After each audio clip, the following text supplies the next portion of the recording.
बल्टिया ले रे। ये तो एकदम बेकहला हो गल भाई, सुनते नहीं खे। का करी, खेलबे ना करी, खाई चिल्लात रहे बा।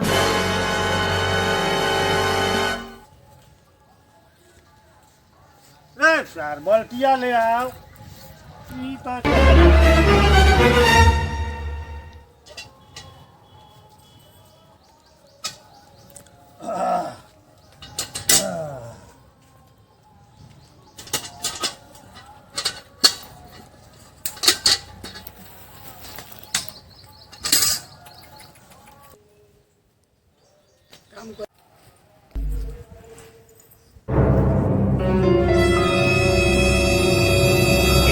तो दूध है ना पिया करे कमसानी के साथ दूध पिया देता नहीं।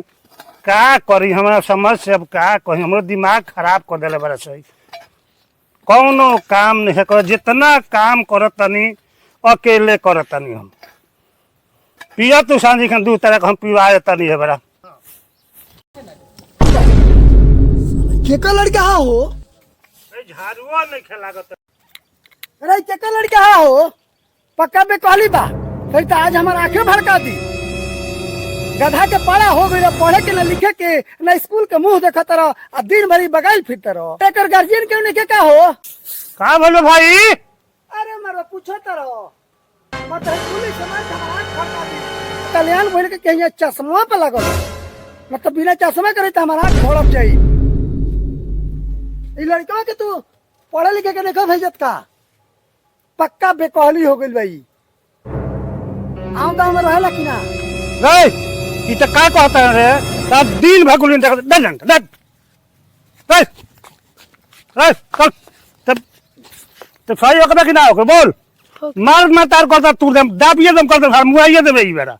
अरे ना हो के तेरा ममहर भेज दो, वहाँ रही तो तनी चाल चलन सीख ली।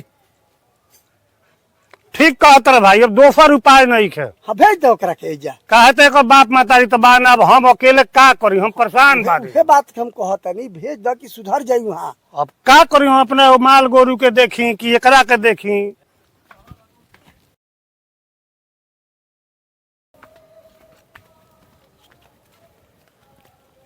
रोको एकरा है, पूछो तनी कुछ आजमाओ तनी एकरा है, कुछ सुधरल बाकी नहीं है सुधरल।